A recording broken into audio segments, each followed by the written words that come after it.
And welcome to episode 2 of It's Just a Podcast with your host, Logan Aldridge. Here back in my office. It is Monday morning, June 7th, after a pretty tough but fun and exciting 3-day competition weekend for us adaptive athletes in the world of WheelWOD, Adaptive CrossFit competitions. And I'm sitting here with Stephen Walker, who has been living with me the past 3 days and has been an adaptive athlete for quite a few years. We actually met I met you the first time, saw you the first time at Wadapalooza in Miami. Yeah, 2018. 2018? Volunteering and got to see you guys do this crazy thing of climbing a rope with just one arm. That's right. That's when Stephen first saw that this was happening and said, what in the world? How can I get involved? What do I have to do? And I remember him saying to me, walking into like the athlete tent, like, hey man, I'll be back. And when I'm back, I'll be competing.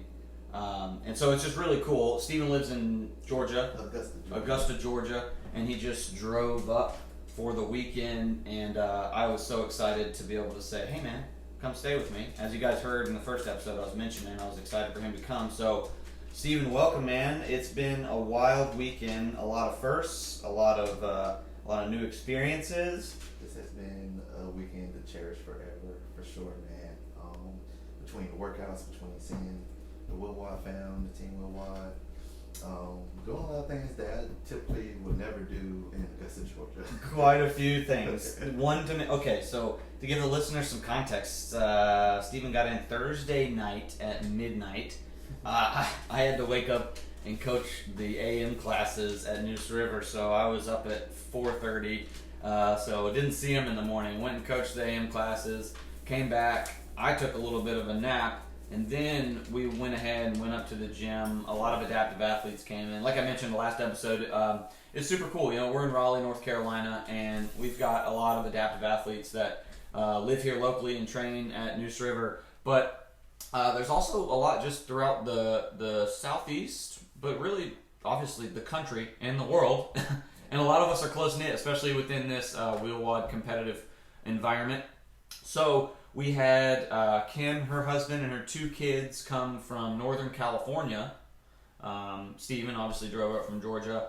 We had Jedediah coming from Boise, Idaho, and he's staying, I think, for a couple weeks. But we had Amanda Clue, Dr. Clue coming from Charlotte, along with our local Christy, and there's just a lot of great athletes, and a lot of you all who don't know those folks, you'll come to learn of them through some episodes and through looking into the adaptive world if you do. So, anyways, it was a lot of fun Friday night to kick it off with the first workout. What did we do? Event 1, we had 4 workouts. We had the Try again, yes. 4 3-minute AMRAPs with 1 minute rest between. That was not a minute. Felt like 10 seconds. But yeah, we had the hanging knee raises for our division with Burpee Box Jumps and the wall balls, my favorite. Wall balls. So yeah, so you listeners, to get a little context of what we're talking about, the our division, which is all upper extremity athletes. Stephen is he has a Erb's palsy arm, so I mean no real function. It looks like a freaking bat wing. It looks like he's got a freaking little bat wing arm slinging around. It's cool. And it's on his left arm, so he has his sound right arm. So that qualifies him as an upper extremity athlete. It's how he trains, how he lives his life, obviously. So that's how he trains. So the upper extremity division, yes, we had event 1, workout 1 was 4 3-minute AMRAPs with 1 minute AMRAP, meaning as many reps or rounds as possible with 1 minute of rest between. And the movements were pretty simple in the sense of you just got to keep going. Yeah. 10 hanging knee raises, so you hang from a pull-up bar with one arm, and you lift your legs or your body straight, and you lift so that your knees elevate higher than your hip crease. That's 1 rep. You do 10 of those, and you jump off and you do 10 Burpee Box Jumps at a 24-inch box for men, 20 for women. So that's a burpee, chest to the deck on the ground, stand up, however you want to stand up, jump up, stand up, step up, whatever, and then jump or step up onto the box at 24 inches for us, and then jump or step down, and that's 1 rep. Yep. 10 of those into 10 wall ball shots. So if you all aren't familiar, wall ball, it's like a medicine ball. They're kind of soft, but pretty larger than a basketball ball that we use often in CrossFit to throw, even us one-armed guys, believe it or not. You throw it at a target or a height on the wall, a set height, I think it was 10 feet for us, throwing a 14-pound medicine ball, and you hit the target, and then you receive that ball, and you descend into a squat. You have to come out of the bottom of a squat, so kind of like a front squat, holding that ball in front of your face. Then you stand tall and kind of jump a little bit to help thrust it up there and throw it up to that target. You do 10 of those. So sorry for all you avid CrossFitters who know these movements and you're like, duh, but I want to make sure all listeners understand the movements, and if they're interested, try the workout. And hey, you don't have to do it one arm, try both arms. It's a good workout. We had some volunteers, a lot of folks there this weekend from the Phoenix nonprofit that helps battle addiction and get folks into fitness through battling addiction. We run a Sunday class at the gym, and there's a great group that has grown from that community, and they love supporting and helping adaptive athletes. So we had a couple folks all weekend helping us out, and man, it was a lot of fun. And so after that event, we decided Friday night, we got everybody here in town, let's all go grab some food, go to a local brewery and hang out. So we went up there and had some food from the food truck and just hung out, and a lot of these folks have kids with them, so the kids could run around. It was a fun time.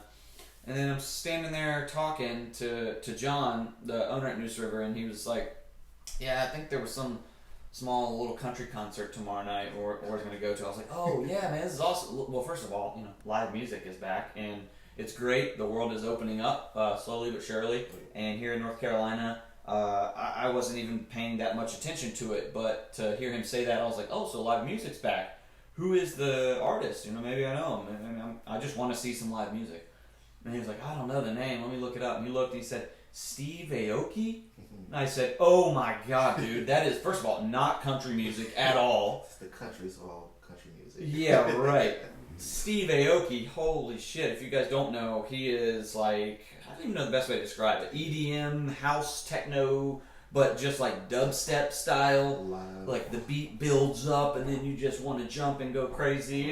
Anyways, so I instantly say, yeah, we're going. I figure out where it is. It was at the Ritz here in Raleigh, and bought 2 tickets because I was like, Steven, you're going, even though I haven't even asked you if you want to go. Like, you're going. And so that was Saturday night. So we got 2 tickets. I told Steve we were going. He'd never been to a concert. Yeah, never been to a live show. What was that like for you? That was hype.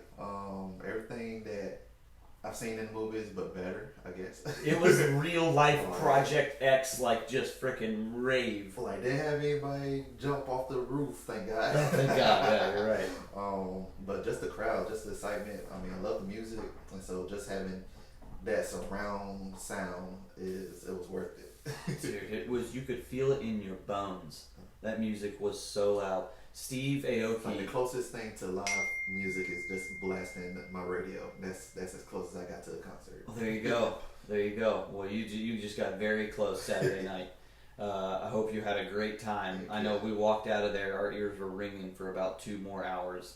And probably wasn't the smartest thing considering we just worked out all day. Yeah, Saturday was, Did some after brutal Saturday's workouts. That was worth it though. I was still experience of a lifetime, man. You're only here so many times, and when you come, I try to give you more opportunities. It's always a party here, man. Yeah, dude. Love it. It was so much, and it worked out. It just worked out. We just happened to have an awesome concert to go to. So we did that Saturday night after doing 2 more of the workouts Saturday, and needless to say, we were pretty exhausted, pretty tired, but we had to wake up and do 1 more on Sunday, yesterday. Yeah, we did the more intense workouts Saturday and then go straight to the concert. So, like, our legs were, like, fried. Saturday was brutal. Brutal. First workout we did on Saturday was 3 rounds, 75 air squats, 50 double unders, 25 thrusters with 35-pound dumbbell, so like a squat with a press at the top, and then 5 strict ring rows, like really low ring rows where your body's pretty flat. 3 rounds of that. So that one blew up your legs. And then you rest a couple hours, try to recover, eat something. Try to get all food. And then we've got another workout. Event 3 was on a 9-minute clock. A little two-parter. Yeah, 2 parts, 3A, 3B. Had to, first 3 minutes, row, max calories. Yep. And then straight into this complex of 3 deadlifts, 2 cleans, and 1 jerk. In 6 minutes. Within 6 minutes. Yeah. You had to get that done. So that was really cool too. So with all these events, Steven would go and then I would go.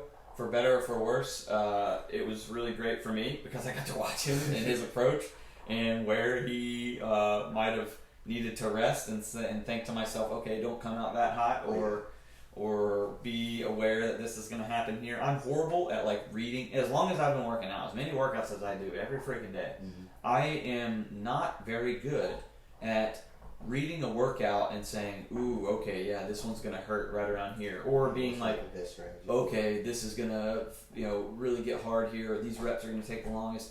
I look at workouts, and for the most part, almost always, I just say, okay, let's do it. All right, that looks good. I don't know, for better or for worse, like I said, I don't know. I think it's a good thing, honestly, because I've often, when I'm coaching and you have the workout written up on the board and someone comes in and reads it and they just go, oh no, that many of that movement. And I've just never had that emotion. And it's just because I'm naive. I think I'm just so clueless. I'm just like, okay, 100 reps of that, that'll work. That's only like 2 sets of 50. That'll work. I know I take a look at the workouts and I'm always just trying to strategize. I mean, you are. No matter what I'm doing, I'm always trying to figure out what's the best way to tackling it. Like, is this going to be just me surviving? Is this going to be me just go all out? Or is it me pacing myself or try to figure out the best pace for it? Well, that's smart. That's the way, I probably should be, and few people should be when you're trying to do, fitness competitively and professionally. And frankly, that's the way, you should look at a lot of things in life. Have a plan and strategize and build a process and follow it. This weekend was awesome because I would do the workout, and as soon as I finished, like, oh yeah, this is all you got. This is your jam. Oh man, no, I didn't feel that way going into it, but it was great to watch you perform. So yeah, we did those two. We got some good lifts on that complex. It's nice to get under a barbell. Like we lifting with one arm, but we the barbell. Steven got under that complex, 145. 145. Yeah. Nice, man. Missed 155. You almost had it. I was showing for the PR. You were there. I was going for it. You were there. It was so close. So that was awesome, and yeah. So then Sunday, we went out on the boat, which again, a first experience for Steven. Never been on a boat. Welcome to Falls Lake, man. Yeah, that was an adventure in itself. I didn't think I was gonna be wobbly. I know some people freak out, like they get on the boat, they instantly get seasick and all that. Oh no, it was low. It was like glass out there. You weren't gonna get seasick. It was beautiful. I mean, just seeing the sceneries and stuff. Yeah, man. You gotta take it all in. You gotta, these hard days where you're intense, all focused on fitness. I can see you gotta go relax. I can see the hype behind the relaxation. I think I sat there most of the time, just like somebody would be talking to me like, this is just peaceful, man. And we were exhausted. We probably got like 4 hours of sleep the night before. Yeah, that was so smart. But definitely everything between the fitness, between the first experiences, I think the best thing was just having everybody together, like seeing everybody come together from all across the country just to do fitness and hang out together. Yes. That's the best part about this community of ours. If I always tell people, like, if you build it, we'll show up. Yeah. No matter what the competition, whatever the event is, if you invite us, we'll show up. You're exactly right. That's why I was excited. That's why, first of all, I was excited you were coming. And I almost assumed you were coming. I was like, if we're throwing this thing, I bet Steven's going to show up. Oh, yeah. And secondly, you embody more than most. You truly like supporting and representing the community. No matter what, you are always there first to let someone know, like, good job, or hey, I suffered through that workout with you. Always there on the Saturday free workouts and Zoom workouts, supporting everyone else. And you're right, like this year, I mean, the year has been wild, but to get back together is the most. And whether we recognize it or not, it as soon as it's happening, as soon as you're around folks again, old friends that you haven't seen in a while, not just being out in public in general, Right. but when you're around your people that you haven't been for over a year now, it finally hits you. Like you take one step back and a big breath in, and you look around and you're like, oh my God, I had no idea how much this meant to me to be with folks. So yeah, exactly, reminded of that this weekend. Even though we're a bit exhausted and using today as a bit of a rest recovery day, at the same time, like recharged, just fired up and refreshed with the amount of energy and like love and compassion and support and camaraderie that was happening every time an athlete was hitting a workout in there. Oh, yeah, definitely was hype just seeing just different divisions, because we're all different. I mean, me and you, we're in the same division, competing against each other, but really, pushing each other to be better no matter what. Right. And then watching like Kim doing like the same, everybody doing the same workouts, but in their own division. It was definitely fun to watch, like just getting back to the competition lifestyle. Exactly. Everybody throwing down with each other, getting the best out of one another.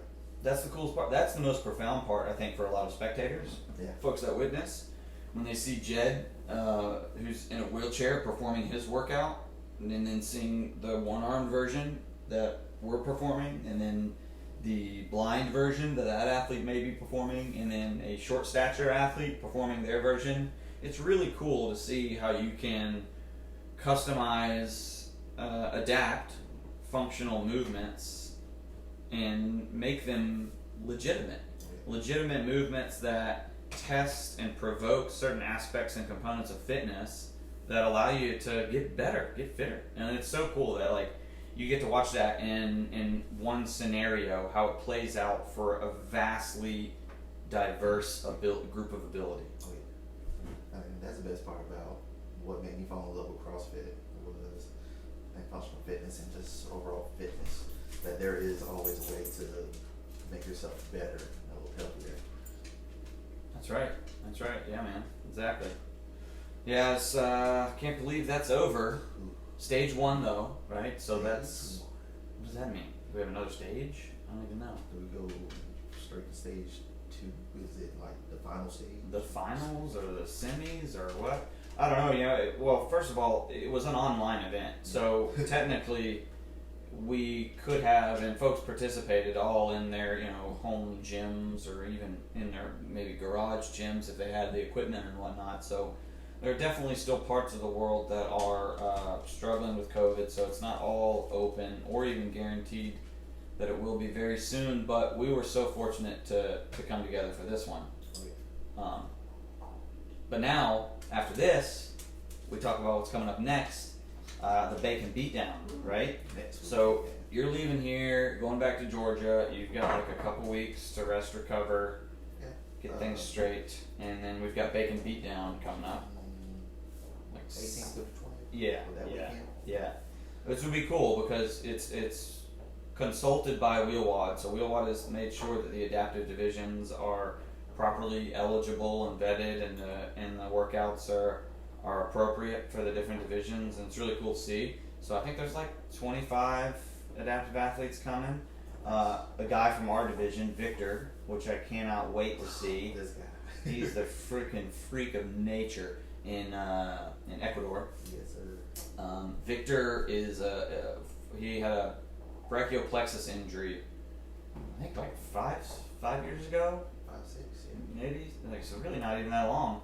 And recently, in the past year, was finally able to elect to have that. Well, first of all, brachial plexus meaning basically paralysis of his arm, damage to a nerve that causes paralysis of his left arm, I think it was. And so he wore his right arm.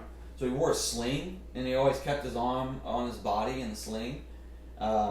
And so it's just dead weight, right? And so finally, this year, he was able to amputate above the elbow, so he has a little bit of that humerus, about the same looking length as me, sort of, which he has a little bit of muscular function, can get a little bit of a lift and engage the lat a tiny bit, but obviously nothing comparatively to being able to use the arm and make the arm function. So it's a game changer for him. And these are his words, not mine. And because I always tread these waters lightly in talking about this, because I'm not one to. I know a lot of brachial plexus injury folks, and I'm not one to be like, hey, you should cut your arm off. But from the folks who have done it, because there's a member here at our gym in Raleigh, Shane Hakes, who did the same thing, had a brachial plexus injury, had an elective amputation, and both of those individuals, Victor and Shane, have said their life is drastically easier, more functional with their body than before. They couldn't believe how long they went with the limb. So I just always thought that was interesting. And from a competitor perspective, because Victor is a good friend of mine, I'm very excited and happy for him, and watch him closely as an athlete, and he is just excelling rapidly. He already was before, but now even more so. And I'm terrified. I'm terrified. He is freaking on fire. He's hungry. Yes, he is. He is. And he moves. He's the fastest athlete I've ever seen in general. Oh, yeah. I challenge a listener to in terms of strength sport, like Olympic lifts, show me an athlete that is faster under the bar than Victor. That explosiveness is scary. He's fast, but it literally is scary. I think it's like anger from him. It's like, I'm gonna beat and destroy this weight and this barbell. He's such a warm heart though, such a loving guy, but his fitness, he just becomes a demon. He just attacks. The only thing I'm upset with Vic about is that he got rid of the hair. The hair was the best hair in the business. He had some good hair. Yeah, why did he shave it all off, man? Well, I get it, honestly. I think about that when I'm working out. I'm like, well, I am always wearing a hat because my hair, I hate when you have, sweaty hair. So I should just shave my head too. But you're right. I miss the hair. But yeah, so Victor's going to be coming to the Bacon Beatdown. We've got a couple more upper extremity athletes we're excited to see there, and we're going to throw it down, man. It's going to be fun. And it's going to be in person, like 2,000 athletes, I think. Right around there. 2,500, something like that. That's wild. Yeah. A big group. So it's going to be a big throwdown. There's a swimming event, or it's going to be at Daytona Beach, Florida. So we'll be getting in the water, swimming. It's going to be a lot of fun. So after that, it'll be all geared up for me personally, getting ready for the CrossFit Games, going out to Madison, Wisconsin. Big show. That'll be fun. And then we'll watch how this sport continues to grow and evolve. The WheelWOD season won't be over after that. So that's one thing to differentiate, like this is WheelWOD. This is after that, and then we have the WheelWOD Games, which come up in November, and that will be back here in Raleigh. And that's with all the divisions. Everyone's going to be competing. It's going to be a huge event, not just of competition, but of exhibition and education and a showcase. Yeah, so you'll be hearing a lot more about that, I'm sure, as we begin to lock up those details and everything else. But exciting year, right? Yes. 2021 is turning out to be an exciting year. What's everything that's happened? What's been your perspective of the past year, especially as a representative of the Black community within the community of CrossFit? On top of the pandemic, we had the former ex-CEO, former CEO of CrossFit make some ridiculous comments, some racial comments that then just unloaded a can of worms about just maybe some of the cultural issues within the organization.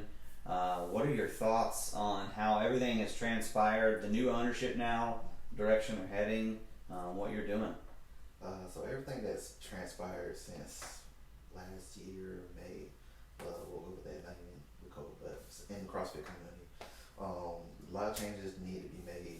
Starting with the founder making his crazy remarks, racial remarks, but that open up doors to the diversity in CrossFit. So I'm part of a group founded on Facebook, the Melanin CrossFitters. So this group was basically put together to bring Black, brown, all diverse groups in the fitness world, not just CrossFit, to come together and have a safe space to talk about things and discuss fitness and see how we can come together and see how we can turn into the majority, because it's a lot of us. This group started off with just 5, 6 of us, just having a small group chat, and you know, when they found me, I had just recently did a podcast, I did 2, Living Adaptive and then Unrelenting Warriors. Oh yeah, those 2. Great. Those are great. And reached out to me like, hey, you know, saw you doing CrossFit, you know, you're in the adaptive community, you know, that's beyond diverse, you know, that's inclusiveness. And they brought me along, and all we do is just talk, discuss, and how can we bring people together, because my biggest thing since last year is how can we like bring the unity within the community. You know, we love CrossFit, we love fitness, but how can we all get together, not just doing one thing, but on a bigger scale. You know, health is really important to me. You know, I was unhealthy before I started CrossFit. Now I'm addicted to this. This is my addiction, is trying to be fitter, be healthier. That's right. And you're doing it locally, like every day in your community, because you are a coach, you're a personal trainer, you're helping affect change there, but also all amongst this group, you know, bigger. Any way I can help, I always tell people, any way I can help, just I can literally lend a hand. Yeah, that's been my thing. That's all we can do. And from coaching to, you know, helping start programs, develop programs, hosting competitions. I have a competition the weekend after next, after we leave Big and Beat Down. I'll be in Atlanta hosting the Atlanta Masters Classic. So I'm calling it the CrossFit cookout, if you will, called the block party. Nice. So it's literally just gonna be everybody throwing down. You know, we got lift off Friday. We got the Masters throwing down on that Saturday. We just gonna party it out. But having something like that, something different, something, you know, within the different communities, because all the cultures are different. So when you see CrossFit, you don't really see as many black competitors in the CrossFit space. Right. Right. And even like myself, I'm like the only black upper 1 point now, because there is another one. My bro Lloyd, he's just qualified too. He's in the 2 point division. Yeah. So, yeah. But bringing in the diversity and just, you know, the different cultures into the sport, you know, that's something that I'm pretty big on right now. And, you know, so I'm inviting any and everybody to just come try, just do something different. Absolutely. And you're such a great representative for that, because I think that there is a lot of the intimidation factor goes down when the advocate is someone that has, for better or for worse, a physical impairment. Some sort of thing, when you look at them, you're instantly like, their physical body is less capable than a standard one. Right. And now you listen to now you're instantly more interested in how, or at least, and from my perspective, what inclusion looks like to them, what their perspective of inclusivity means. And I think, you know, I'm so excited and proud that you are a leader in this space, because we definitely need more diversity in fitness in general, but specifically within CrossFit, no doubt. Yeah. It's very obvious. And where can people learn more about Melanin CrossFit? Is there like a website? So we have a website, MelaninCrossFitters.com. You can check us out on Instagram, Facebook. Cool. Just look up Melanin CrossFitters. Cool. And then for those listening, when Steve's talking about that event in Atlanta, Masters are just athletes that are over 35 years, right? Or are you guys doing 35 and up? Yeah. So go check it out. Where in Atlanta, do you know where it is? So it's going to be in Conyers, Georgia. Conyers CrossFit is actually the location. The facility will be at. Nice. So June 25th through the 27th, my birthday weekend. Yeah. Hey, there we go. So big party. That's going to be the turnout. Come rage with Steve. Maybe we'll get Steve Aoki out there with you. Ooh, man, I'll take anybody. It's going to be a party regardless. So I think we got some DJs coming up there too. Like some of the guys in the Melanin CrossFit group are going to be there. So nice. Everybody in the community has something to, you know, bring to make the party even bigger. Very good. Very good. Glad to hear it. That's awesome. What are you working on? What's going on with you? Anything going on? I'm trying to keep up with you, man. all the fitness? all the training, all the fitness, but even outside of that, like how can I make the community better and stuff like that. So, you know, things like the ATA, Adaptive Training Academy, you know, that definitely motivated me to wanting to reach out to like more adaptive athletes in Yes. my community. Yeah. Right now, I'm like the only guy in Augusta, Georgia, Right. doing any sort of adaptiveness, if you will, Right. in fitness. Right. So trying to reach out to anybody in my city. My gym knows like they have any friends, relatives with some sort of injury. My job is to help them adapt. So I try to reach out any way I can, but my phone, my Facebook, social media, all my stuff is always open. So if anybody ever needs to reach out to me, I'm always there to respond.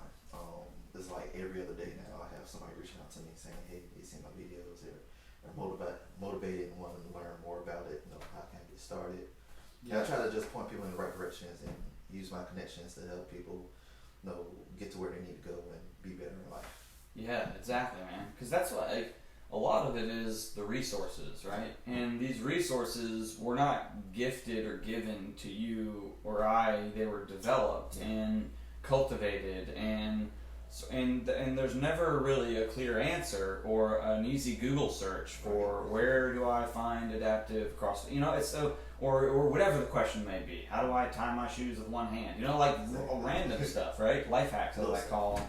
And it's just so important that we have some opportunities, we have some connections to share with folks, because that's what the most questions that I get are just that as well. Like, how do I get involved? Yeah.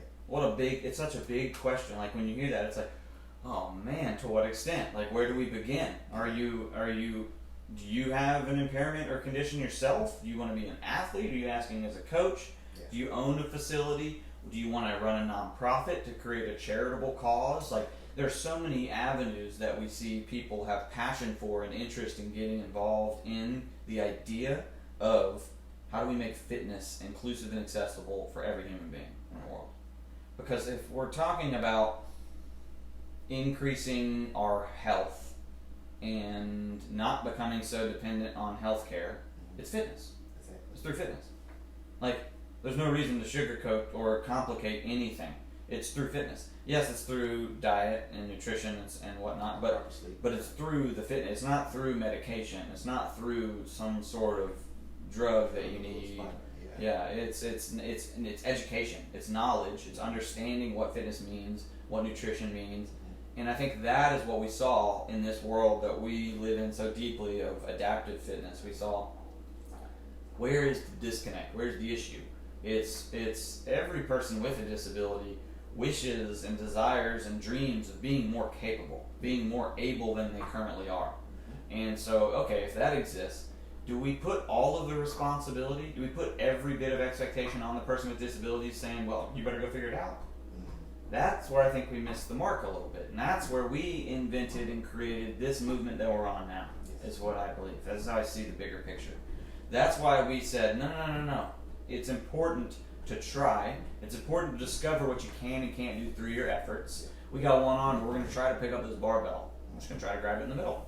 See what happens when we try to grab it in the middle and go to the front. Just trying.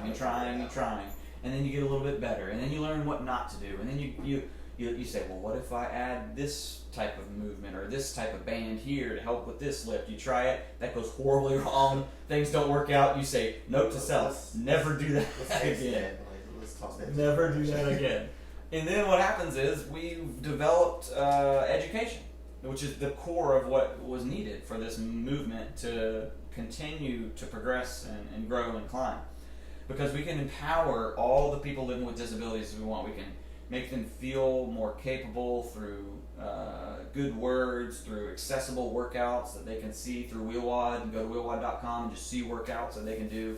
But we need the trainers, we need the industry of fitness to be like, yeah, these folks have certain needs that I'm aware of that differ vastly from an able-bodied methodology or standard. And there are certain pieces of information that if I have the knowledge, I am safely able to put you through any sort of training program to get you to whatever goal you have. Yes. That might be being at the Paralympics. That might be having CP and wanting to be able to walk on the beach with your kids. And what we've been able to do is, what you alluded to is basically what I'm getting back to. That's what the Adaptive Training Academy can do.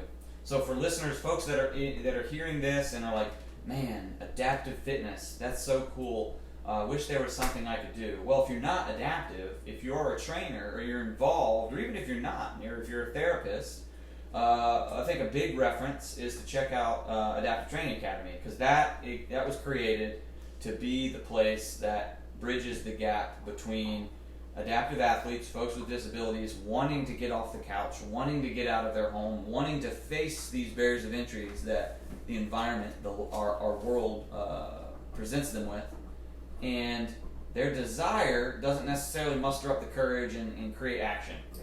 But then when we get the facilities, when I know that the gym down the road, I can Google and it's an Adaptive Training Academy certified gym, and there's an ATA trainer there.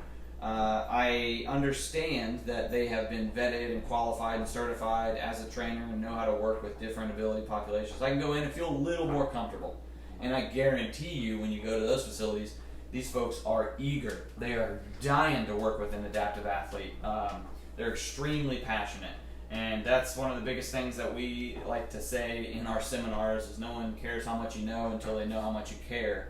So passion is very prevalent in this space. It's just now getting the resources out there and available. So basically what Stephen was saying, like being the person to provide resources, he has been that with flying colors. And that's why the least I can do is interview you on a podcast, allow you to get on a freaking podcast with me, let you stay at my house whenever you want, man. Like, you are such a representative, you're such a spokesperson, and you're so authentically you, and you're a joy to be around, man. It's fun. I wouldn't say you're the most talkative person. I would say you're a more quiet guy. I'm pretty chill. I'm just soaking up. Man, a few words, but yeah, it's a lot coming at you at once, and I'm oftentimes the opposite of that. Sometimes I can be a little overwhelming with energy and excitement. So I might have been a little stressful to you this weekend, but it was a good yin to the yang. This is definitely like the perfect combo. Like just the experience, the hospitality of everything that has been this weekend. I mean, I appreciate all of it. Hey man, anytime. Yes, sir. For anybody listening, you're always welcome. Raleigh is home for adaptive athletes that want to come learn. Stephen will be here a lot more often. Oh yeah. You want to come meet him? Well, you can always get in touch with Stephen. How do people do that? What's the best way for people to do that? Instagram, I am D1 with only one, lowercase d, number one, with only one, number one again. Yep. I used to play video games. I used to be a game tag, but I have not seen a video game system or really a TV. No? So, What did you play? Xbox or Xbox, PlayStation? Yeah, man. Me too. Did you just do the controller one-handed like this? So I used to put a controller on my herbs arm. That's the one thing this was really good for. Yeah. And dogs, parents. Oh, but I used to rest the controller on my herbs arm and would move the left outlaw stick with my index finger, right outlaw stick with my thumb. Okay. And also push buttons with my thumb. Yeah. And trigger fingers would be my pinky and middle finger. My ring finger would just be out in no man's land. I see. What was your game of choice? Oh God, what was I playing? The last thing I remember playing were like the Gears of War series. Oh yeah, those are good. I was somewhat good at that, and then like I played the 2Ks and the Madden. Dude, you would. I'd have to tell my brother that. My brother works for Epic Games, so he's like their senior designer for Fortnite. So he is deeply, and he has always been a gamer. We're a lot alike, but in a lot of ways very different in that sense. That I know the one cool thing with Xbox is that they were like the first to create a adaptive controller. They really did, yeah. Like Microsoft really got behind creating inclusive gaming options, and now esports does have like an adaptive, which is very cool. And that was something I was big when I was like a little kid. Like, I was into like competitive gaming with like the earlier systems like the GameCube and Xbox. Well, listen, Steve, we're not going to be these young charging athletes forever. Right. So maybe we go into the esports here in a few years. Get back into the adaptive esport community. Stay competitive. Yeah, man. No, that's awesome. Yeah, I used to do the same thing. I held the Xbox controller like against my lap. Mm-hmm. My game of choice was always Call of Duty, and I freaking loved it. It was fun. I mean, I could play like 2 games, and I was like, all right, I gotta go do something else. And I get a little burnt out. Like my brother could sit there and play for 8 hours straight, and If I get 1 kill, mission accomplished. Yeah, I sweet. know. Positive KDR, sweet. Yes. Oh man, well anyways, I want to let you get on the road. I know you got to get back to Georgia. You got to go coach some classes today, but Staying on the move. I'm glad we were able to sit down and chat. And yeah, I hope it's the first of many trips. My doors are always open. You're always welcome here at the house and at Noose River. And man, I'll see you in a couple weeks at the Bacon Beatdown. Yes, sir. It's gonna be a show. Rest, recover, and repeat. That's all we do. All right, brother. Well, pleasure having you. Thanks so much.